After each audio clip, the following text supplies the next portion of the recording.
orang mengatakan buntel mayit. Ada yang buntel mayit. Buntel mayit. Ya. Ngeri.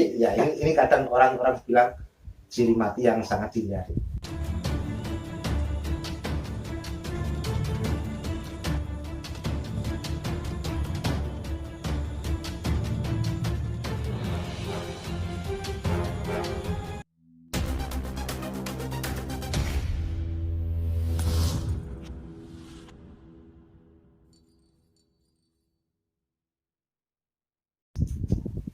Assalamualaikum warahmatullahi wabarakatuh. Waalaikumsalam. Kita jumpa lagi dengan Sako Channel setelah sekian lama tidak upload video karena pandemi corona. Untuk hari ini edisi spesial kita mendapat tamu dari Kang Tanto, seorang pengamat perkutut yang sudah lama sekali berkecimpung dalam dunia perkutut. Nanti kita akan bertanya-tanya tentang segala sesuatu yang ada hubungannya dengan perkutut, di antaranya jenis-jenis perkutut, terus mitos-mitos yang berkembang tentang kehokian atau keberuntungan apabila seseorang memelihara burung perkutut, dan juga apa hubungannya perkutut dengan keris. Sebelumnya mohon Kang Tanto untuk memperkenalkan diri. Mohon. Silakan. Terima kasih. Assalamualaikum warahmatullahi wabarakatuh. Pertama kata Kang. Alhamdulillah. Assalamualaikum warahmatullahi wabarakatuh. Alhamdulillah binikmatillah bila haula wala quwwata illa billah wa sholli ala sayyidina Muhammad ibn Abdullah wa ala alihi washabbihi wa man. Terima kasih atas undangan Kang Santoso.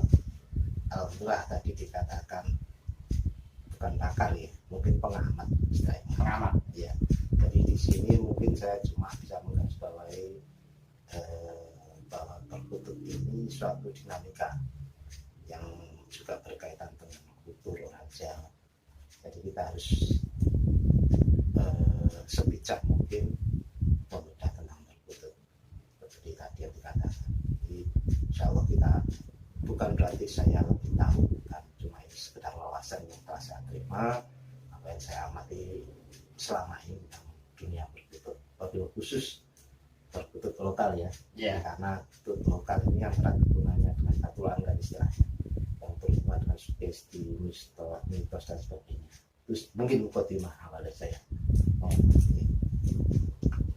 Selanjutnya, untuk yang selanjutnya saya akan bertanya tentunya yang ada hubungannya dengan perkutut, Kang Tanto ya. Iya, siap.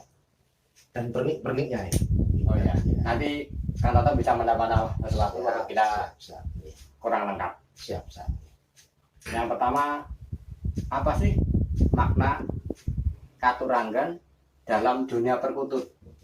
Katuranggan apa katurangga ini? Katuranggan. Oh, katuranggan. Katuranggan itu kalau kita menilik tentang himpun orang-orang Jawa. Orang Jawa itu kan terkenal dengan ilmu titen. Jadi dari pengalaman dirangkum, dicatat menjadi sebuah ilmu titen. Itu dalam dunia kukilo, kalau orang Jawa itu ada beberapa sandangan ya. Yang pertama wanita, istri, griya itu omah, pusaka itu keris, kukilo itu perkutut. Oh iya. Dan turonggo itu kendaraan. Kalau dulu itu kuda, mungkin sekarang itu kendaraan, entah itu mobil. Kecocokannya orang Jawa dikatakan sukses itu ada O-nya itu ya. Nah, kita fokus sekarang tentang katuranggan dengan katuranggan itu bisa dikatakan istilah ciri mati dari ciri khusus pada seekor perkutut, meliputi ciri mati bentuk fisik itu bisa corak lurik kakinya, kemudian jumlah bulu, warna bulu dan sebagainya, itu tentang ciri fisiknya yang tidak lazim. Iya. Ya, kemudian ada ciri mati atau katuranggan yang berdasarkan perilaku kesehariannya. Kalau mungkin contoh misalkan saya kasih contoh yang katuranggan yang berdasarkan ciri fisik ya. Ada katuranggan yang namanya Satrio Pinayungan. Satrio Pinayungan ciri fisiknya apa? ada warna putih di atas kepala, di ubun-ubunnya. Dan Sini. ya, dan itu sampai kapanpun itu tetap muncul, walaupun dicabut muncul. Nggak akan hilang. Tidak akan hilang. Itu bawaanku tuh, katurangan seperti itu. Kemudian ada sisik itu sisik kaki ya. Kaki. Iya, ada yang sisik kaki itu yang silang-silang sampai atas. Kalau di ayam Bangkok kan apa ya? Sisiknya kaki. Ya, sisik kaki itu kalau silang-silang atas simetris kanan kiri sampai atas itu namanya rojowono. Rojowono. Ya. Kemudian itu berdasarkan ciri fisik burung ya yang bisa yang bisa diamati secara fisik ya. Kemudian ada lagi ciri mati atau katurangan berdasarkan perilaku. Contoh misalkan dia dominan di bawah terus, tidak di pangkringan. Ya, itu bisa dikatakan ciri mati katurangan Jogoboyo. Oh, Jogoboyo. Ya, ada yang dia tidurnya di tempat pakan terus, tidak kemana-mana. Nah, itu namanya Sri Lumbung. Ya, itu berdasarkan perilaku. Nah, nanti juga ada treatment sebetulnya, ada treatment tentang apakah ini katurangan ini asli atau bukan, ada treatmentnya juga. Jadi dinamika berkembang, agak batuk. Oh, nggak apa-apa. Nah, itu berdasarkan ciri-ciri fisik, ciri-ciri mati tentang sebab perkutut tentang katurangan. Itu mungkin sekilas tentang katurangan. Katurangan itu bisa dikatakan jenis-jenis perkutut. Oh, bukan jenisnya berarti. Jadi perkutut yang mempunyai ciri-ciri khusus dan perilaku khusus. Gampangannya seperti itu. Jadi satu perkutut itu ada yang normal, ada yang tidak. Yang tidak itu disesuaikan. Contoh ekor. Ekor itu normalnya itu 14 ya, normalnya. Ada yang 13. Berarti ada ciri khusus, ada yang 15. Kemudian sayap itu ada yang warna biasa, ada selip, ada warna lain di sayap kanan kiri, itu orang mengatakan buntel mayit. Ada yang buntel mayit. Ya, ngeri. Ya, ini kadang orang bilang ciri mati yang sangat dihindari. Tapi sebenarnya tidak harus, karena kalau tahu ilmunya nanti kita bahas. Itu katurangan yang tahu ini mitosnya jelek. Jadi paham ya, katurangan itu ciri yang dimiliki oleh perkutut itu sendiri berdasarkan fisik dan juga perilakunya. Ya, seperti itu. Kemudian pertanyaan yang kedua ya, apakah benar kan kata orang mitos apabila kita memelihara perkutut memberi hoki atau keberuntungan dan juga bisa memberikan bencana. Bagaimana menurut Kang Tanto dan juga menurut Islam? Oh gitu nih. Tadi saya sampaikan kan tentang ciri-ciri katurangan. Agak keras saja. Terima kasih. Tadi kan ada sedikit saya sampaikan macam-macam katurangan ya. Jadi katurangan itu mau tidak mau akan menimbulkan sugesti pada seseorang, karena ini menjadi budaya orang Jawa. Nah, kalau mau dibedah lagi, ini sebetulnya erat hubungannya dengan keris. Kalau mau dibedah lagi, ini tetap hubungannya keris. Tentang katurangan bisa memberi hoki atau tidak, tergantung bagaimana kita menyikapi. Dan ini sebenarnya perlu pembahasan lebih luas. Kalau mungkin saya singkat, nanti kita bicara dengan keris langsung ya. Iya. Jadi pakem tentang keris dan tentang katurangan itu semua ada pakemnya. Dan itu satu berkaitan. Bisa sukses tidak itu tergantung cara menyikapi, cara melakukan. Karena baik perkutut atau keris adalah sebenarnya sarana wasilah saja, sarana perantara wasilah, bukan penentu. Kalau penentu ini yang salah. Wasilah ya. Jadi perkutut itu, kita bahas ke perkutut itu adalah fadl dari Gusti Allah. Fadl, jadi ibaratnya memang itu kodrat irodatnya Gusti Allah yang ditempelkan di perkutut. Keistimewaan. Iya, jadi keistimewaan. Karena begini, Allah itu memberikan sesuatu di luar ketidaksempurnaannya secara umum, ada kesempurnaan yang ini untuk menutupi. Contoh kalau lokal kita melihat orang yang buta biasanya disempurnakan oleh Allah dengan suara yang bagus. ya kan, seperti itu Ya, kalau sama perkutut ketika ada ciri-ciri yang tidak normal, pasti ada sesuatu kesempurnaan yang dititipkan dari perkutut itu. Yang namanya fadl seperti itu, dan harus dibedah, cara-caranya dibedah bagaimana bisa sesuai dengan konteksnya agar nggak salah arah. Nah ini maksudnya, kalau mau dilogikakan seperti ini, dengan tahu temulawak? Tahu ya. Jamu itu. Ya, temulawak yang bisa buat jamu. Ya. Temulawak itu bisa dikatakan berkhasiat kalau dia paham temulawak, bagian-bagian mana temulawak yang bisa dieksplor menjadi sebuah jamu, dan cara pengolahnya benar, minumnya juga benar. Ya. Itu nama fadl. Beda dengan kris. Kalau kris itu adalah hasil rahman rahimnya Allah, dari diberikan kepada siapa yang minta, itu kasih, diberikan kepada Allah. Walaupun tahu dulu itu hukum Islam, tapi kan dia percaya yang namanya monoteisme, satu kekuatan yang tunggal, itu kan percaya seperti itu. Ya. Dan hasil tirakat empu-empu itu tersimpan di dalam bilah keris, dan membuat keris itu juga ada pakem-pakemnya seperti halnya perkutut. Makanya bicara tentang perkutut dan keris itu harus bicara siapa yang memegang, siapa yang membawa, siapa yang memegang, kemudian strata sosialnya apa, kemudian profesinya itu apa, baru clear. Artinya gini, kenapa saya katakan perkutut sama keris itu satu kesatuan yang afdol, itu ibarat orang pijat ya sama jamu.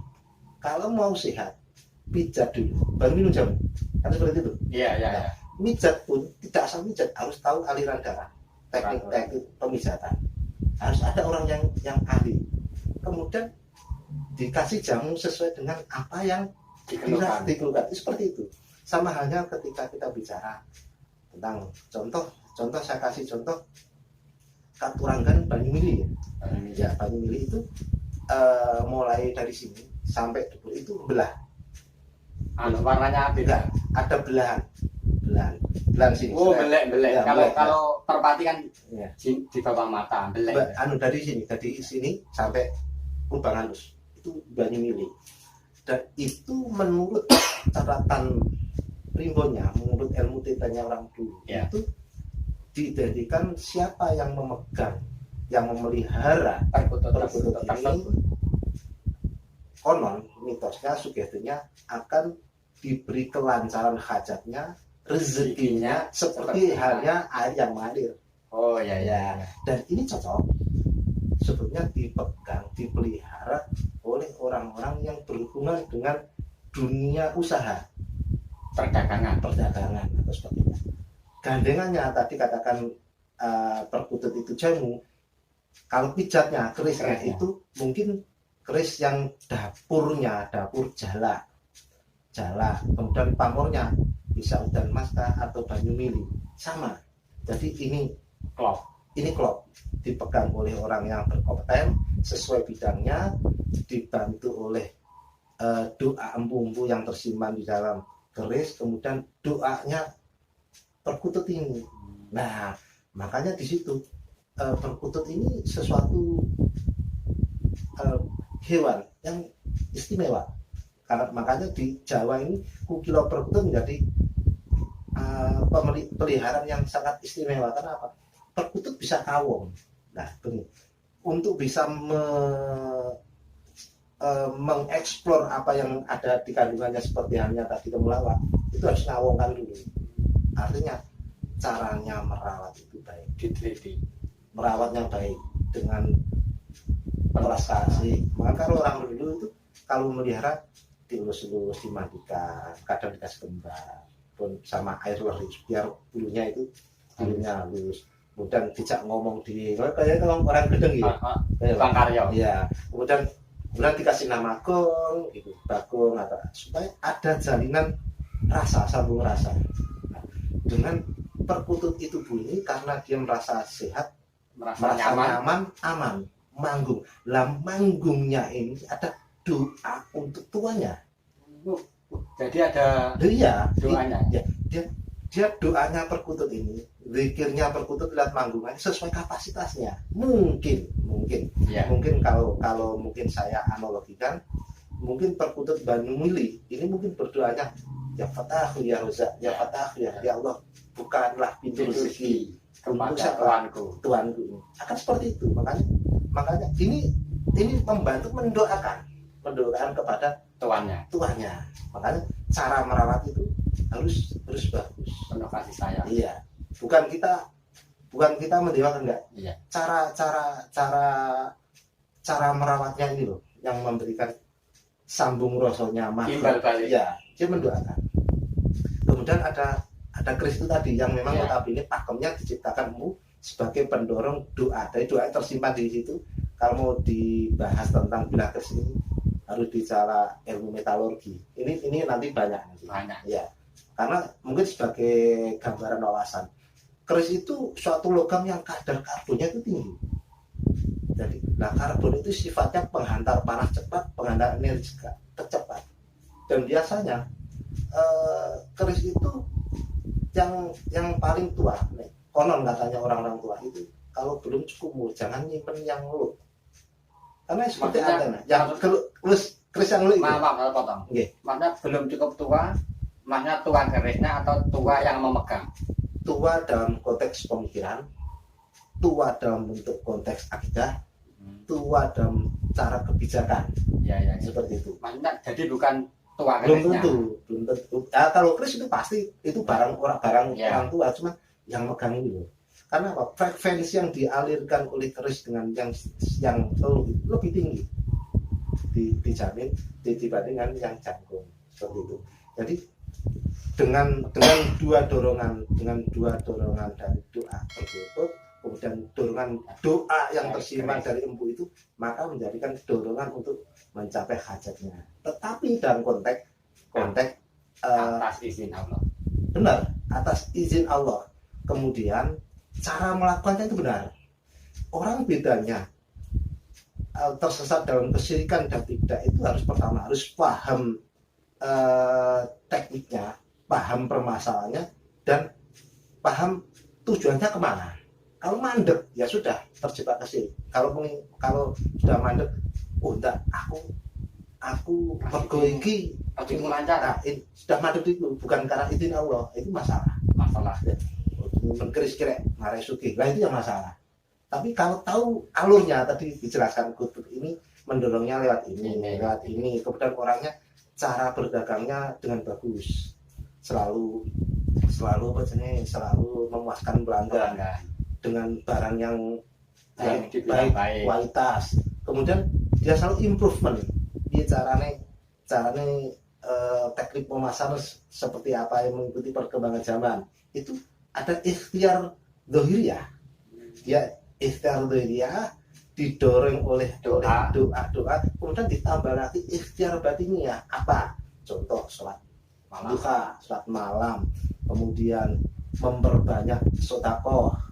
Ya. Ini baru komplit. Nah, baru kesuksesan yang komplit namanya. Bukan tergantung oleh lutut, bukan tergantung oleh keris, bukan tergantung oleh usaha, tetapi sebuah kemungkinan besar yang membuat orang itu